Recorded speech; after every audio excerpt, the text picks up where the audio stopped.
This is Richard Lang. You're listening to The Bunker Briefing. This video stream is coming to you from an underground facility at an undisclosed location somewhere in Virginia.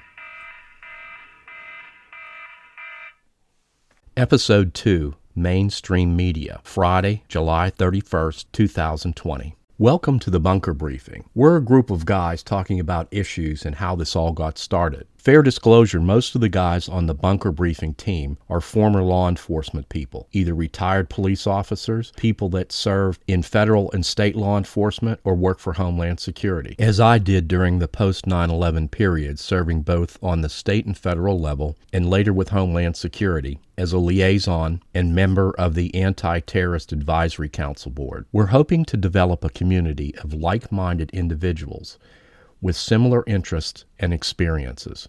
Mainstream media is rampant with propaganda, political spinning, non-objective reporting, deliberate false narratives, blatant negative information, all to instill fear and hatred in Americans. It's dominated by mega corporations that do not have the public interest in mind. In today's podcast, we're going to try to unwrap some of the layers that are involved with this and to take a hard look at what's currently happening to America.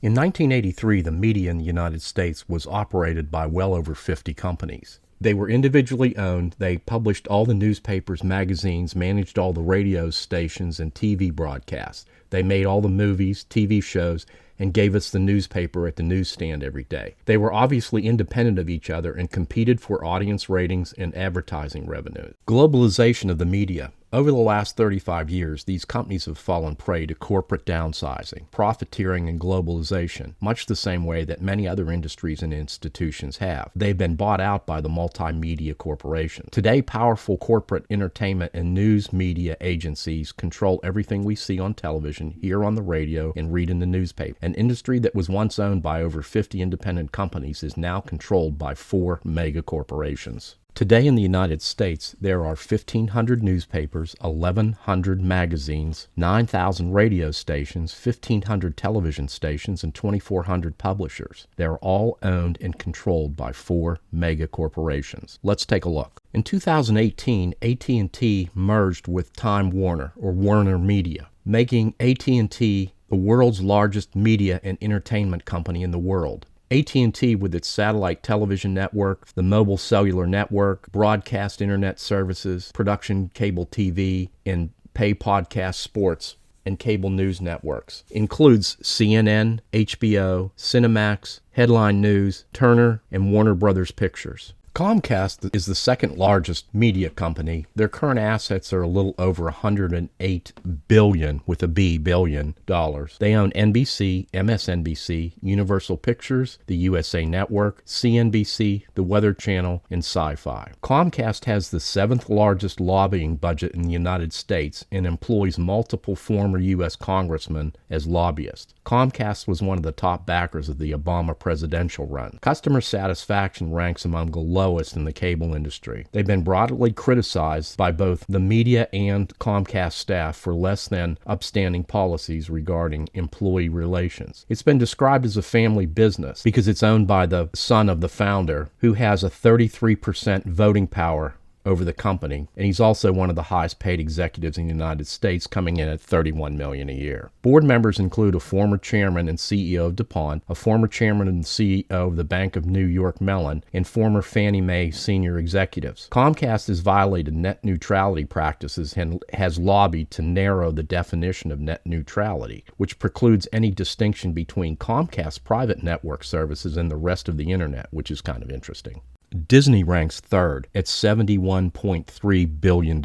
In 2019, they merged with 20th Century Fox, picked up Fox Broadcasting Company, Fox News Channel, National Geographic, 20th Century Fox, which also includes News Corp, which is the Wall Street Journal, New York Post, Barron's Magazine, Smart Money Magazine, and HarperCollins publisher. Disney owns ABC, ESPN, Pixar, Touchstone Pictures, and A&E Lifetime. Coming in fourth place, not to say they're the smallest considering that CBS Corporation is worth $49 billion.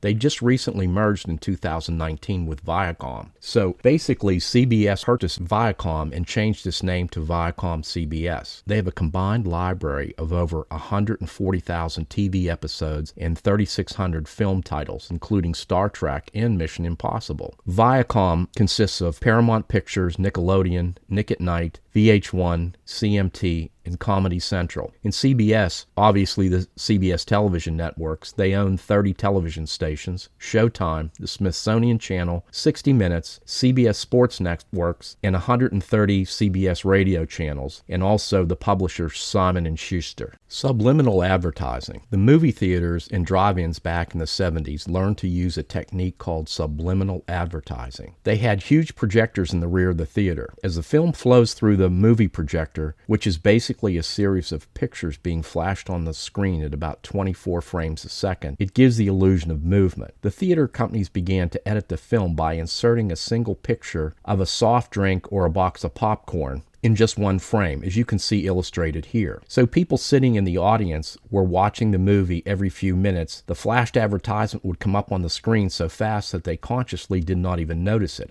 Subconsciously, the split-second image records in the brain's subconscious. The bottom line is, during the intermission, people would be lined up like cattle at the refreshment stand to grab a soft drink or a box of popcorn that they were programmed to desire. Subconscious mind control. The movie industry uses this technique especially in the production of horror movies. The same concept is used where one single frame will be inserted into the frames of the film with an image of something visually horrible or grotesque. It's not typically seen consciously, but the grotesque image records in the subconscious and creates fear and terror. Television programs are full of pharmaceutical advertisements as they use a similar technique. On a commercial, you see a nice-looking man and woman walking through a park holding hands, while the words on the screen are describing some new medication that cures the horrible disease that one of them has. And then in the background, you hear in a low-frequency voice that's talking extremely fast, almost so fast it's hard to understand. Side effects include vomiting, fever, headache, incontinence, double vision, dizziness, seizures, blindness, back pain, uncontrolled bowel movements, impotent. It's amazing how these ads run on national television, and literally thousands of people will contact their doctor's office.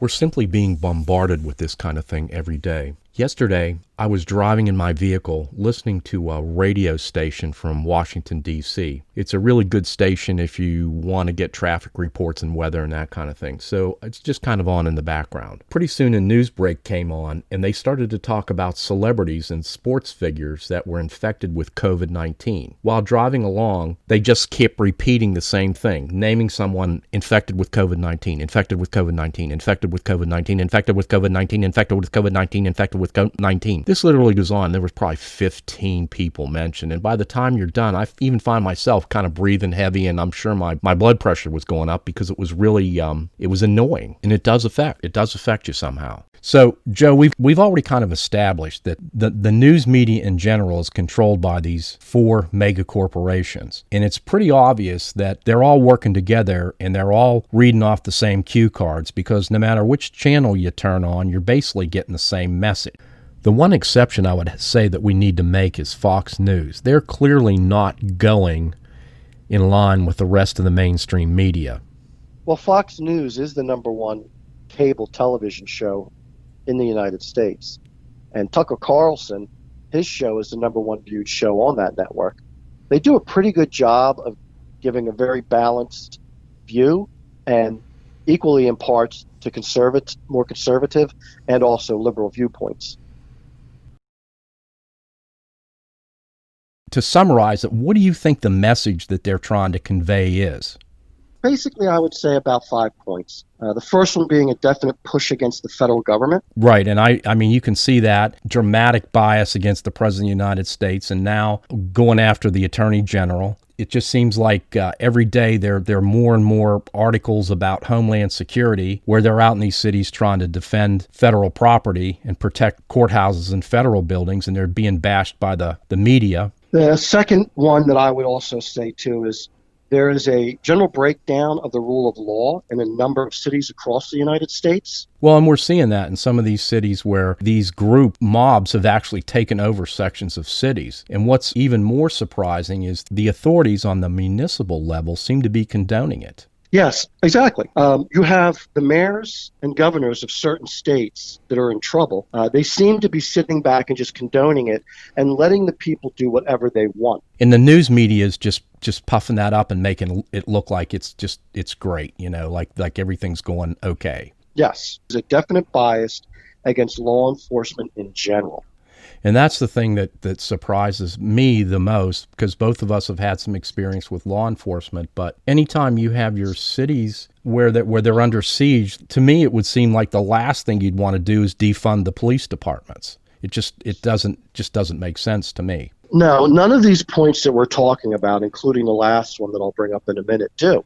It is a managed agenda. That's the only thing I agree with it is, and it's a very destructive agenda. The last one is probably the one I saved for as the most important, and that is the seeding of racial division across a broad spectrum of society where we're just not talking to each other and getting along. I've thought about that a lot, and you're right, because there's an incredible push to alienate people and cause this like racial dysfunction to get everybody fighting with each other, And I guess if you're a person there's just so much trauma right now and everybody's so upset right now. So if you think about it, racism is kind of like the easy way out for somebody. Because all you got to do is pick a side and identify with a group, and then you just hate everybody else. But of course that, you're going to be on the wrong side of history if you're doing that, because it's not going to do you any good. And it's certainly hating other people is not going to get us out of this mess. No, it's not. But it's the easiest thing to do when you're a feckless politician who really doesn't know what they're doing or running their cities the way that they should, or even their states as they should. It's easier to point the finger and say they're the one, rather than having scrutiny of what they're not doing and capable of doing because they're inept. To kind of conclude today, one of the things that we were talking about earlier was the hearings, the antitrust hearings that are going on against, you've got Twitter and Google and Facebook, YouTube in the middle of all that. And I think next week we're going to talk about the social media and how all that comes together. And by then, hopefully, we'll have some more information on the hearings. Yes. I've got some very interesting things to say about those hearings. Very telling. Well, we'll sign off for tonight, but we'll look forward to talking about that next Friday. I'll see you Friday, Rich. Will do. Thanks, Joe. This episode of the Bunker Briefing will be streaming on YouTube and BitShoot. For those of you that don't know, BitShoot is a group like YouTube, except they're domiciled in Europe, in the UK, and they tend to not be as politically sensitive as far as censoring and shutting down channels. We'll also have it on Facebook and Twitter. Episode 3 is about social media, looking at Facebook, Twitter, Google, and YouTube. What about the censorship and the difference between a public forum and a publisher, and how corporations control what you see? Episode 4 is about Black Lives Matters, how they're organized, what do they believe, and who finances the movement. Episode 5 is about Antifa, the anti-fascist protest movement. Who are they, what do they believe, and who's backing them? Episode 6 is about law enforcement, defunding, defending, municipalities and cities closing police departments, and how do we support them. Episode 7 is about QAnon, the storm, the Great Awakening. What's that all about? As a final note, the Bunker Briefing is produced by Lang Online Media. Lang Online Media is not sponsored in any way. We're not paid by any individual corporation or political action group. All members of our team, including myself, serve without compensation, with only the interest in socially conscious issues. We all have our beliefs, preferences, and political views. However, on this site, we're doing our best to keep all of that out of the content we post, with the exception that we support law enforcement and the protection of police officers. It's our intention to produce honest, factual content and to publish information in a non-biased way that allows our viewers to listen to our podcasts, watch our videos, and draw their own conclusions. This is Richard Lang. Thanks for listening. This podcast was produced by Lang Online Media. You can reach us on the web at langonline.media. Please like our video and don't forget to hit the subscribe button. And as always, be careful out there.